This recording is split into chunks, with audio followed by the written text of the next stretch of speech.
Qatar में जिन पूर्व 8 भारतीय नौसैनिकों को सजाए मौत दी गई थी, उनमें से 8 को अब रिहा कर दिया गया है और 7 तो भारत भी पहुंच चुके हैं।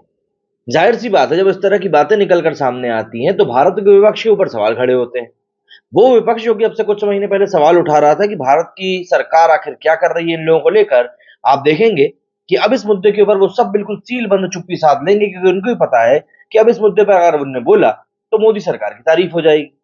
जिस मोदी सरकार को लेकर हमेशा ही कटघरे में उसको खड़ा किया जाता है कि विदेश में जाकर ये आखिर करते क्या है, तो विदेश में जाकर ये करते हैं कि अपने ही लोगों को छुड़ा कर लाते हैं, अपने लोगों की वहां पर जो इज्जत अफजाई होती है ना, वो करवाई जाती है। विदेशों में आज की तारीख में भारत की जो पावर बढ़ी है, वो कहीं ना कहीं मौजूदा सरकार के स्टैंड के कारण ही बढ़ी है। और देखिए, मैं इस बात की पूरी वकालत करता हूं कि हमको एक मजबूत विपक्षी जरूरत है, लेकिन समझना फिर ये भी पड़ेगा कि विपक्ष के पास में मुद्दे ही नहीं है।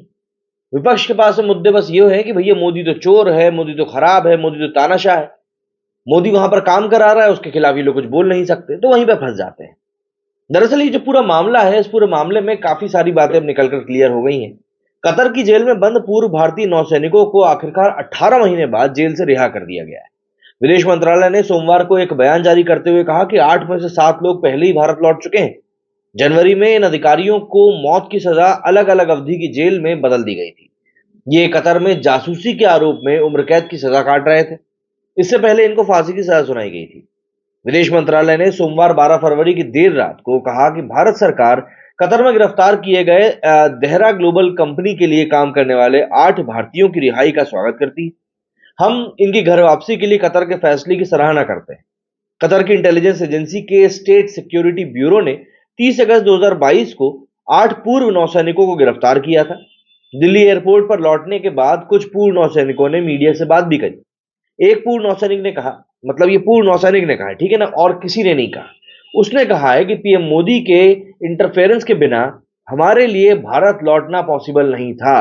भारत सरकार की लगातार कोशिशों के कारण ही हम वापस आ सके। वहीं एक दूसरे पूर्व नौसैनिक ने कहा कि हम 18 महीने बाद भारत आ सके। हम पीएम मोदी और भारत सरकार की कोशिशों के लिए उनको थैंक्स बोलते हैं, उनको धन्यवाद देते हैं। घर लौटकर बहुत अच्छा लग रहा है।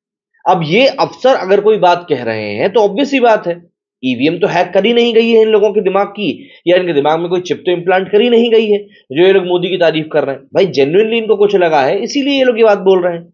लेकिन फिर विपक्ष को लगता है कि भैया ये तो ईवीएम हैक कर लेते हैं। दरअसल ये सभी अफसर कतर की नौसेना को ट्रेनिंग देने वाली एक private company Dehra global technologies and consultancy में काम करते थे। Dehra global defence service provide करती है। ओमान एयरफोर्स के रिटायर्ड स्क्वाड्रन लीडर हासिम अल अजमी इसके लीडर थे। उनको भी 8 भारतीय नागरिकों के साथ में गिरफ्तार किया गया था, लेकिन नवंबर में उनको छोड़ दिया गया।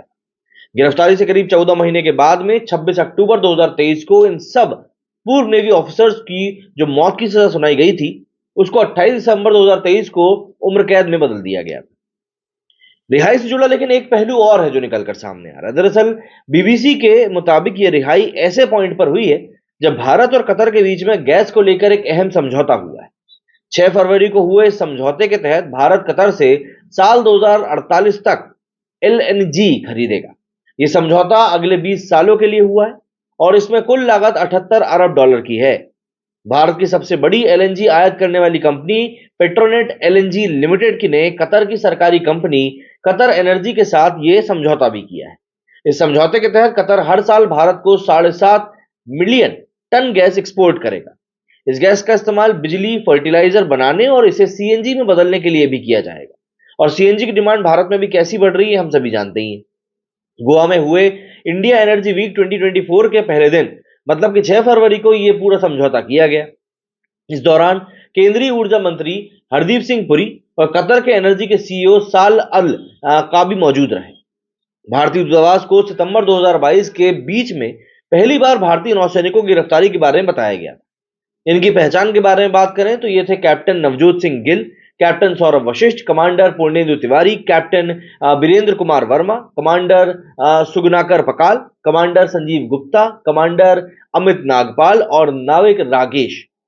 30 सितंबर 2023 को इन्हें अपने परिवार के सदस्यों के साथ थोड़ी देर के लिए टेलीफोन पर बात करने की मंजूरी दी गई थी।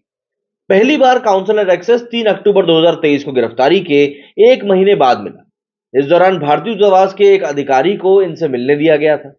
3 दिसंबर 2023 को कतर में मौजूद भारत के एम्बेसडर निपुल ने 8 पूर्व नौसैनिकों से मुलाकात भी करी थी। 2019 में प्रवासी भारतीय सम्मान में कमांडर पुण्येंदु तिवारी को सम्मानित करते राष्ट्रपति रामनाथ कोविंद के साथ उनकी तस्वीर भी नजर आई थी। उस समय पर तत्कालीन विदेश मंत्री सुषमा स्वराज भी वहीं मौजूद थी। तिवारी को यह सम्मान उस समय दिया गया था जब वे कतर में वहां की नौसेना को ट्रेनिंग दे रहे थे। वहीं पर फाइनेंशियल टाइम्स की एक रिपोर्ट के मुताबिक 8 भारतीयों पर इजराइल के लिए जासूसी करने का आरोप लगा था। अल जजीरा की एक रिपोर्ट के मुताबिक इन लोगों पर कतर के सबमरीन प्रोजेक्ट से जुड़ी इंफॉर्मेशन इजराइल के साथ शेयर करने का आरोप था। हालांकि कतर ने कभी आरोप पब्लिक नहीं किए। 30 अक्टूबर 2023 को इन नौसैनिकों के परिवारों ने विदेश मंत्री एस जयशंकर से मुलाकात करी थी। तब भारत ने कतर को मनाने के लिए तुर्की की मदद लेने की भी कोशिश करी थी। तुर्की के कतर के शाही परिवार के साथ बताया जाता है कि संबंध काफी अच्छे हैं, इसलिए भारत सरकार ने उनको मीडिएटर के तौर पर बनाने के लिए अप्रोच किया था।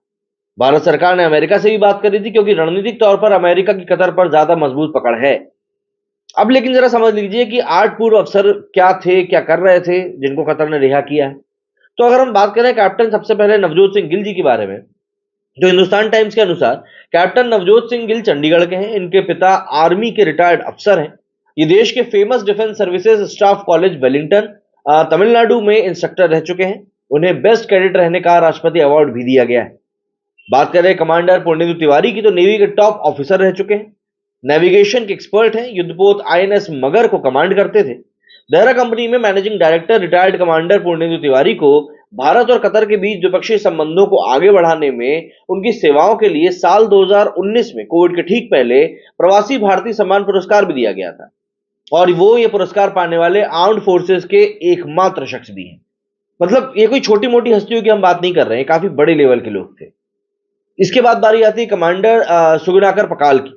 टाइम्स ऑफ इंडिया की खबर के अनुसार 54 साल के सुगनाकर पकाला विशाखापट्टनम के रहने वाले हैं। नौसैनिक के तौर पर उनका कार्यकाल शानदार रहा है। 18 साल की उम्र से ही उन्होंने नेवी ज्वाइन करी थी। नवंबर 2013 में इंडियन नेवी से वो रिटायर हुए और इसके बाद उन्होंने कतर की company Al Dahra global technologies and consultancy को ज्वाइन किया था। कमांडर संजीव गुप्ता को गनरी स्पेशलिस्ट के तौर पर जाना जाता है। कमांडर अमित नागपाल नौसेना में communication and electronics war system के एक्सपर्ट हैं। वहीं कैप्टन सौरभ वशिष्ठ की पहचान तेज तर्रार टेक्निकल ऑफिसर के तौर पर होती है। उन्होंने कई मुश्किल ऑपरेशंस को अंजाम भी दिया है। कैप्टन वीरेंद्र कुमार वर्मा को उनके नेविगेशन एक्सपर्टीज के लिए जाना जाता है और नाविक रागेश नौसेना में मेंटेनेंस और हेल्पिंग हैंड के रूप में काम करते थे। लेकिन ये सब अब भारत वापस आए हैं। 8 में से 7 लोग वापस आ चुके हैं और भारत सरकार की ये कूटनीतिक लेवल पर एक बहुत बड़ी जीत है। और जाहिर सी बात है, जो विपक्ष बार बार कहता रहता है कि भैया ईवीएम हैक कर ली, तो मुझे लगता है कि लोगों का ईवीएम का हैक का तो पता नहीं, लेकिन पब्लिक का जो दिमाग है उसको हैक करने में तो यही सब चीजें काम आती है। आप लोगों का क्या कुछ कहना है इस बारे में, कमेंट करके जरूर बताएं। मेरे सुनिए फिलहाल इतना ही। जय हिंद, जय भारत।